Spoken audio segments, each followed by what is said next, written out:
This is a real business, not some kind of hobby.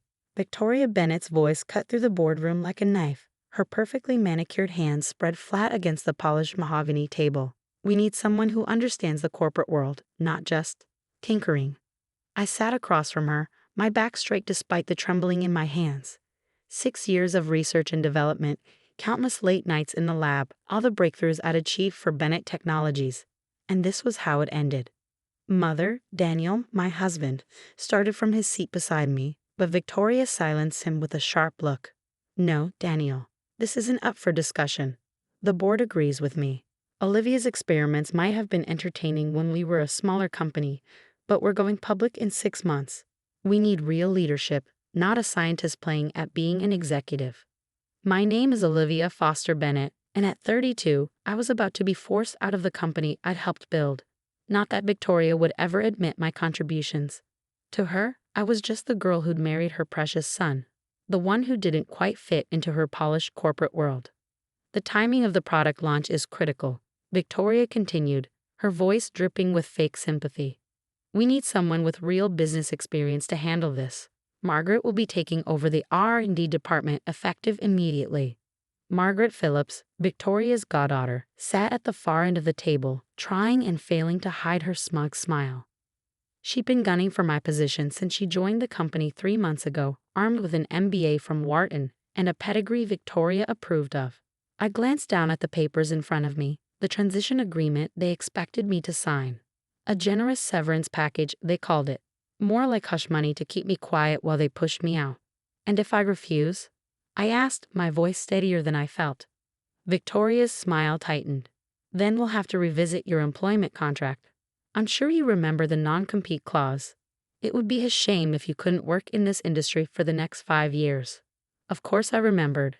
I'd helped draft that contract back when I thought I was protecting our company, our family. How naive I'd been. Daniel shifted uncomfortably beside me. Mother, maybe we should discuss this further. Olivia's work has been crucial too. Enough, Daniel, Victoria snapped. This isn't about sentiment, this is business. The board has made its decision. I looked around the room at the board members, men and women who'd watched me grow this company from the ground up. None of them would meet my eyes. They were all too afraid of Victoria Bennett, the CEO who turned her late husband's small tech firm into a major player in the industry. What they didn't know, what Victoria had forgotten in her rush to push me out, was that I'd done more than just tinker in my lab. Every major breakthrough, every patent that had made Bennett Technologies a valuable acquisition target, had my name on it. Not the company's name.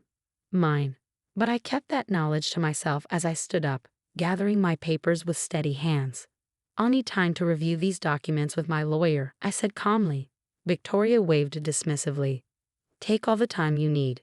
But I expect your office cleared out by the end of the day. Margaret needs to hit the ground running. I nodded, not trusting myself to speak. As I walked toward the door, I heard Margaret's voice, sickly sweet. Don't worry, Olivia. I'll take good care of your projects. I didn't respond. Let them think they'd won. Let them believe I was just another corporate casualty pushed aside for someone with better connections and the right background. They had no idea what was coming. The elevator ride down to my office felt surreal. 6 years of memories flashed through my mind. The late nights working on prototypes, the breakthrough moments, the celebrations when we landed major contracts. I'd met Daniel here, both of us fresh out of graduate school, idealistic and ready to change the world. He'd been different then, before his mother's influence had slowly chipped away at his backbone. The Daniel I fell in love with would have stood up for me, would have recognized the injustice of what was happening. But that Daniel had disappeared somewhere between our wedding day and his promotion to CFO. When I reached my office, my soon-to-be former office, I found boxes already stacked by the door. They hadn't even waited for me to agree to their terms. Typical Victoria, always assuming she'd get her way.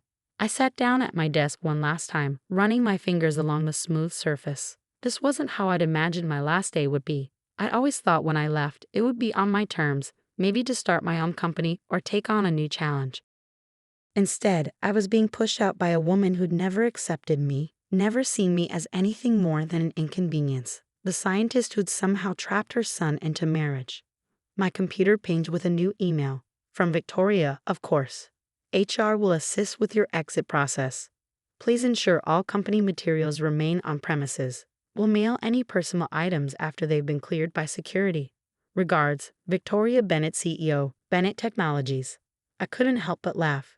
She really thought she had everything under control. She'd probably already drafted the press release announcing Margaret's promotion, spinning some story about exciting new leadership and fresh perspectives. Opening my drawer, I pulled out a small USB drive, one that Victoria didn't know existed. On it was everything I'd need: copies of my patent applications, email trails proving my ownership of key technologies, and documentation of every breakthrough I'd achieved while carefully maintaining my individual rights. Victoria had been so focused on pushing me out that she'd forgotten one crucial detail. I'd never signed over my patents to Bennett Technologies. They had a license to use my technology, yes, but the underlying intellectual property? That belonged to me. I slipped the drive into my pocket just as there was a knock at my door. Daniel stood there, looking uncomfortable in his perfectly tailored suit. "Liv," he said softly, using the nickname he hadn't used in months. "I'm sorry. I tried to talk to her, but you know how she gets." I stared at him, really looking at my husband for the first time in a long while. When had he become this? This weak, spineless version of the man I'd married? "Did you know?" I asked quietly. "Did you know she was planning this?" He couldn't meet my eyes. She mentioned some concerns about the IPO, about how investors might perceive. Perceive what, Daniel? That your wife actually knows what she's doing? That I'm more than just some hobby scientist playing at business? "That's not fair," he protested weakly. "Mother's just trying to do what's best for the company." I shook my head, disappointment heavy in my chest. "No, she's doing what's best for her image, and you're letting her, just like you always do." He took a step forward, reaching for my hand, but I pulled away. "Don't," I said. "Just don't." The hurt in his eyes might have moved me once, but not today. Not after this. "I'll have my things out of the house by tonight," I told him, turning back to my desk. "I think it's best if I stay at a hotel for now." "Liv, you don't have to." "Yes, I do." I started gathering my personal items. The few things that weren't company property: my framed diplomas, a photo of my parents, the small robot figurine I'd built in college that had started me on this path. "We can work this out," Daniel said, hovering in the doorway. "Once the IPO is done, maybe." I cut him off with a sharp laugh. "The IPO. Right? Good luck with that." He frowned, catching something in my tone. "What do you mean?" But I just shook my head, picking up my bag and a small box of belongings. "Goodbye, Daniel. Tell your mother I'll have my lawyer review those documents." As I walked past him, he caught my arm. "Olivia, wait. What are you planning?" I gently removed his hand, meeting his eyes one last time. "You know what your mother always says. It's just business, nothing personal." I left him standing there, confusion written across his face. Let him wonder. Let them all wonder. Because while Victoria Bennett might have won this battle, thinking she'd outmaneuvered her inconvenient daughter-in-law, she had no idea what was coming. In 6 months, when Bennett Technologies tried to launch their new product line, my product line, they'd learn exactly who they'd underestimated. But for now, I had work to do. Real work, not the corporate games Victoria was so fond of playing. I had patents to review, lawyers to meet, and plans to make. After all, Victoria had taught me one valuable lesson. In business, timing is everything. And my time was just beginning. As I drove away from Bennett Technologies for the last time, my phone buzzed with texts from Daniel. "Please come home. We can talk about this. Mother didn't mean to be so harsh. Don't do anything rash." I ignored them all, focusing on the road ahead. The signs for downtown Atlanta blurred past as I made my way to the one person who would understand exactly what I needed to do next. 20 minutes later, I pulled into the parking lot of Carter and Associates, one of the city's top intellectual property law firms. Marcus Carter had been my advisor's attorney back in graduate school, and he'd helped me set up my patent portfolio when I first joined Bennett Technologies. He was waiting for me in the lobby, his dark eyes sharp behind his glasses. "I saw the writing on the wall months ago," he said as he led me to his office. "Been waiting for your call." I settled into one of his leather chairs, finally letting some of my tension show. Victoria finally made her move. Marcus nodded, pulling out a thick file. And you're sure you want to do this? Once we start, there's no going back. Victoria Bennett isn't known for taking challenges lightly. Neither am I said firmly. Show me what we need to do. For the next 30 hours, we went over everything: my patents, the licensing agreements, the careful paper trail I maintained. Marcus had helped me structure everything perfectly from the beginning, ensuring that while Bennett Technologies had the right to use my technology, they didn't own it. The timing works in our favor, Marcus said, making notes. They can't launch the new product line without your patents, and any attempt to work around them would set them back years. The IPO would be dead in the water. I leaned back, a plan forming in my mind. So we wait. We wait, he agreed. Let them announce the launch. Let them start the IPO process. Then we show them exactly who they're dealing with. As I left Marcus's office, I felt lighter than I had in months. Victoria thought she'd backed me into a corner, but she'd actually given me exactly what I needed: freedom to make my next move without her constant surveillance. My phone buzzed again. Another text from Daniel. Mother wants to know if you've reviewed the documents yet. Please don't make this difficult. I smiled, thinking of the documents sitting untouched in my bag. Victoria's carefully crafted severance agreement designed to keep me quiet and compliant. Tell her I'll have an answer soon, I typed back. Oh, I'd have an answer for Victoria Bennett, just not the one she was expecting. The next few weeks passed in a blur of activity. I moved into a small but modern apartment in Midtown, throwing myself into preparation. During the day, I met with lawyers, investors, and potential partners.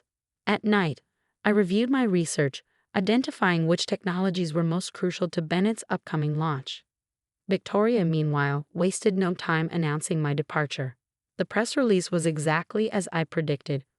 Bennett Technologies announces new R&D leadership: Margaret Phillips to head Innovation Division as company prepares for growth. The article quoted Victoria extensively, praising Margaret's fresh perspective and strong business acumen. My name wasn't mentioned once, as if my 6 years of contributions had never existed. Daniel continued to text and call, his messages growing increasingly worried as I maintained my distance. He'd moved back to his parents' mansion in Buckhead. Temporarily, he claimed, though we both knew better. We need to talk about this, he said when I finally answered one of his calls. About us? There isn't much to talk about, I replied, keeping my voice neutral. Your mother made her choice.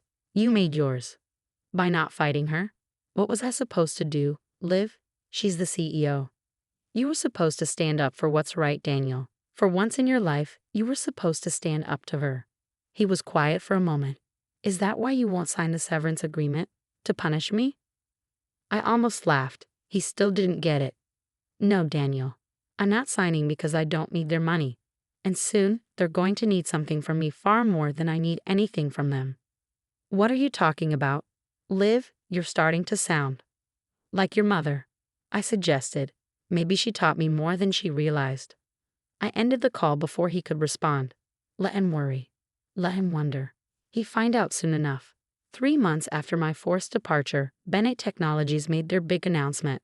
Victoria had gathered the press, analysts, and major investors for a special presentation at their headquarters. I watched the live stream from Marcus's office, a cold smile playing at my lips as Victoria took the stage in her signature power suit. Ladies and gentlemen, she began, her voice confident and clear. Today marks a new chapter in Bennett Technologies' history. Under the brilliant leadership of our R&D director, Margaret Phillips, we are preparing to launch a revolutionary new product line that will change the face of medical technology forever.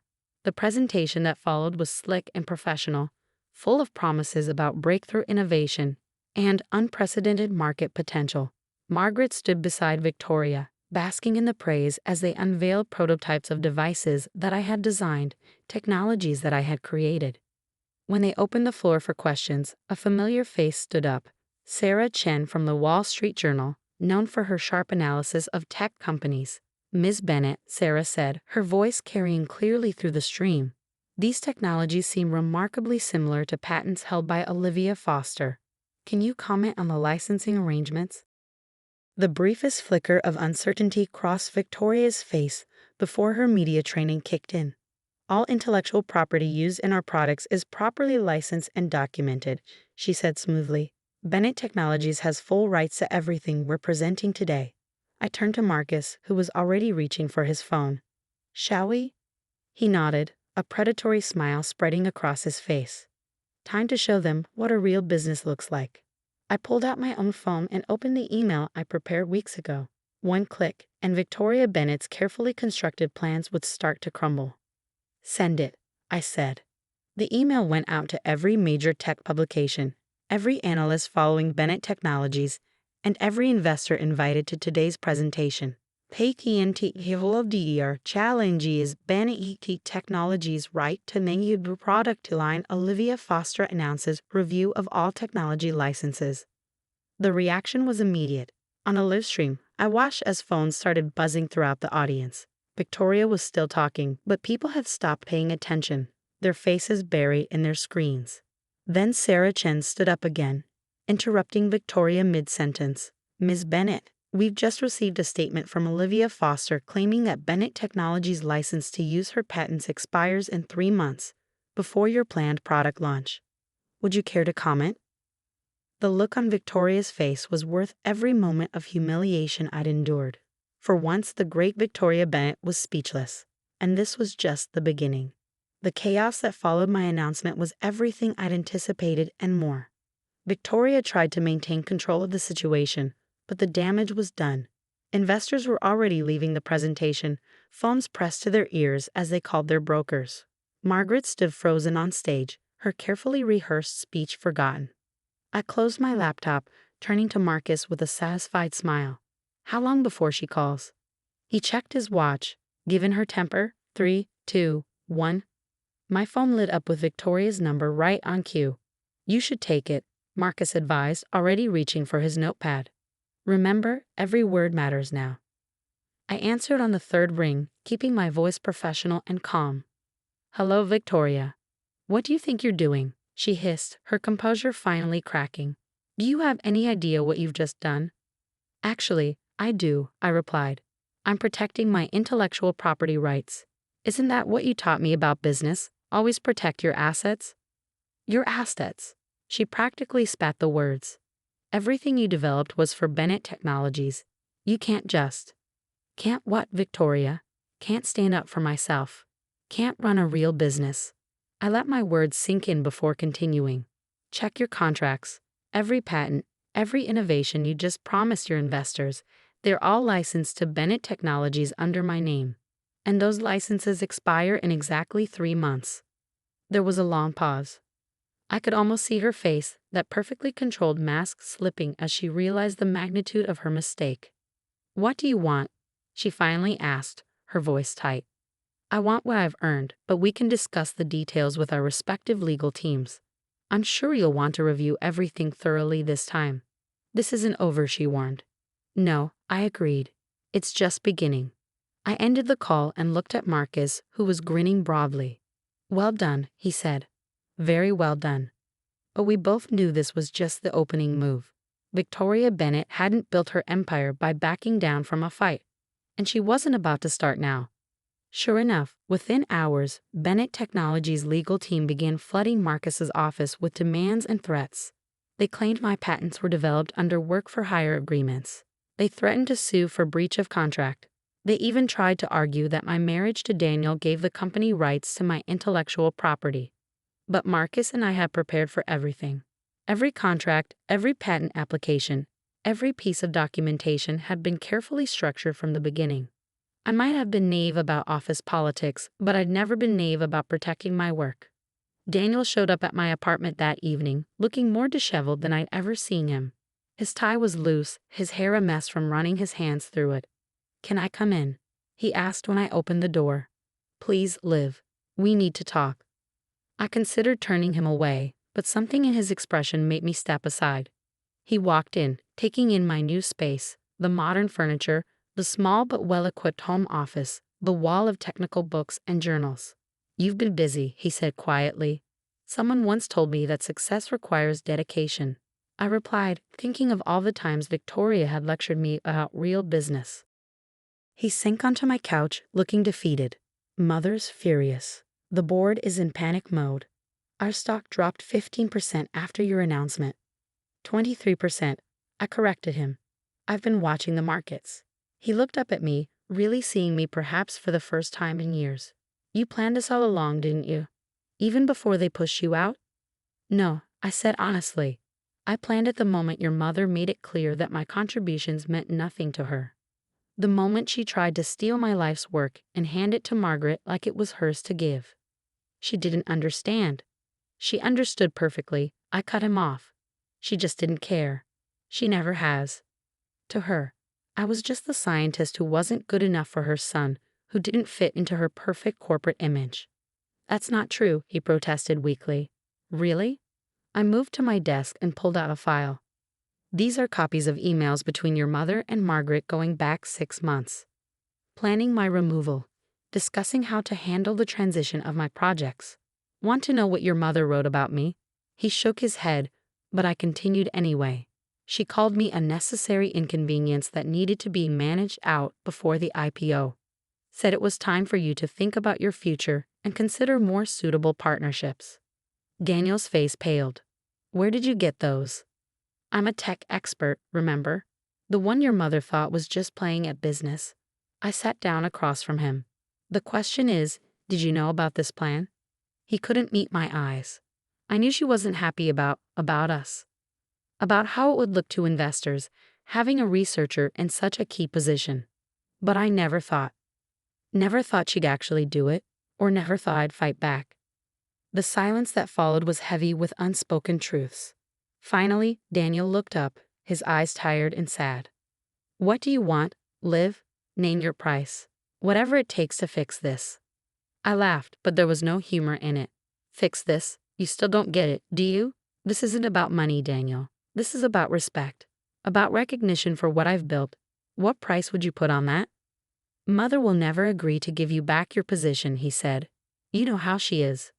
I don't want my position back, I said, standing up.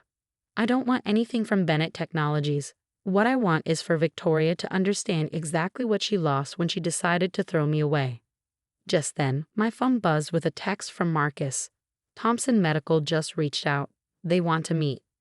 I smiled, remembering Victoria's dismissal of my tinkering. Thompson Medical was Bennett Technologies' biggest competitor, and they'd been trying to break into the same market sector for years. You should go, I told Daniel, moving toward the door. I have a meeting to prepare for. He stood slowly, looking lost in his perfectly tailored suit. Liv, please, don't do this. Don't destroy everything we've built. I'm not destroying anything, I said softly. I'm building something new, something of my own. After you left, I sat down at my desk and pulled up the presentation I'd been working on.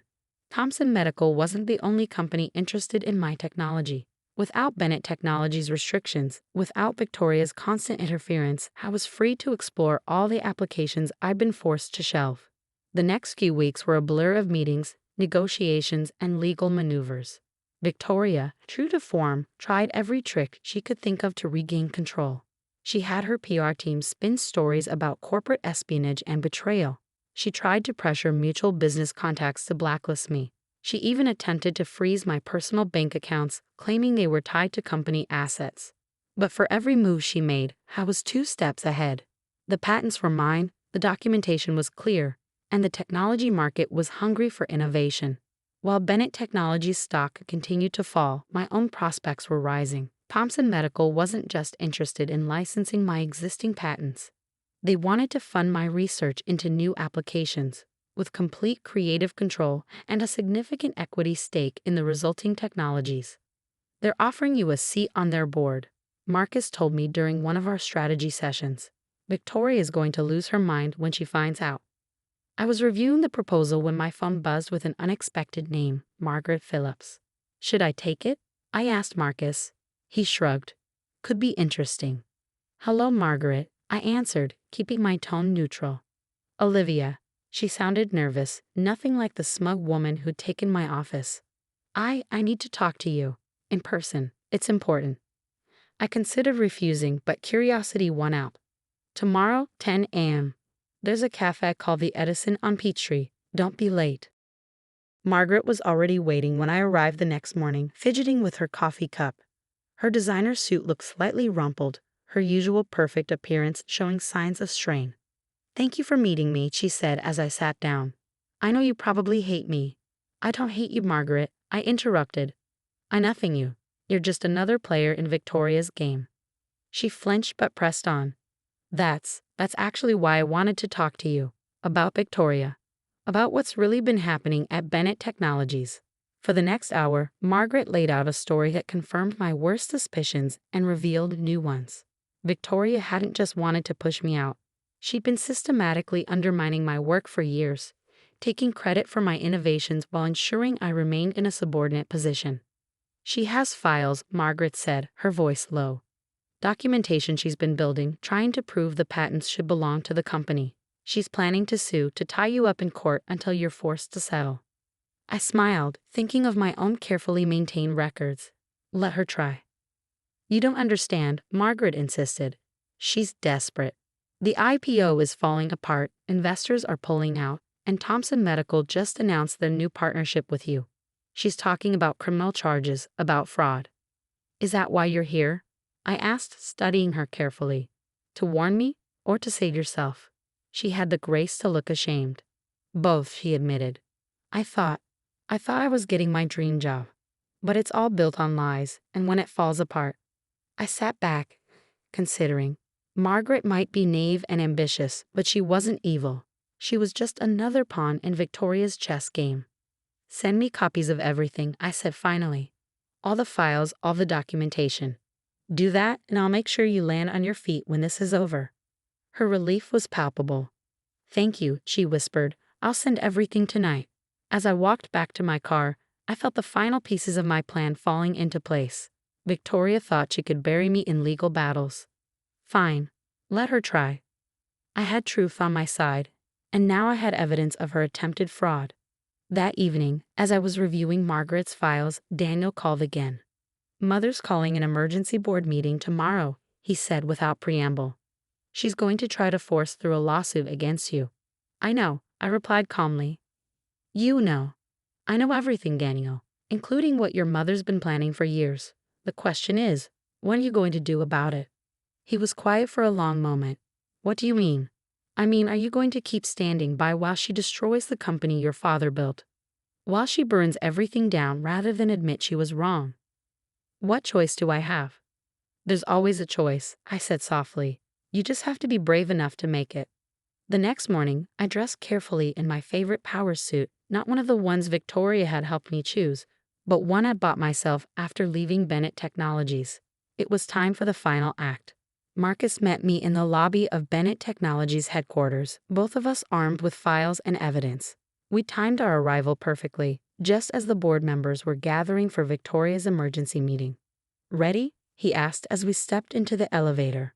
"Ready," I confirmed. The boardroom fell silent as we walked in, Victoria freezing mid-sentence at the head of the table.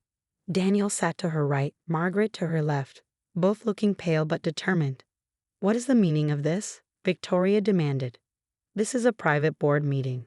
"Actually," I said, setting my files on the table, "this is exactly where we need to be. We have evidence of systematic fraud, attempted patent theft, and corporate espionage. Evidence that every person in this room needs to see." "How dare you," Victoria began, but the board chairman cut her off. "Let her speak," he said, his eyes sharp. "Given the company's current situation, I think we all need to hear this." For the next hour, I laid out everything: the documentation of my patents, the evidence of Victoria's attempts to steal them, the proof of her long-term plan to push me out while taking credit for my work. Margaret's files provided the final devastating pieces of evidence. When I finished, the silence in the room was deafening. Victoria stood, her face flushed with rage. "This is ridiculous. She's trying to destroy this company out of spite." "No, Mother," Daniel's voice cut through her protest. "She's trying to save it. From you." All eyes turned to him as he stood, straightening his shoulders. I moved for an immediate vote of no confidence in the current CEO. Victoria's face went white. "Daniel, what are you doing?" "What I should have done years ago," he said. "Standing up for what's right." The vote was unanimous. Within an hour, Victoria Bennett was no longer CEO of Bennett Technologies.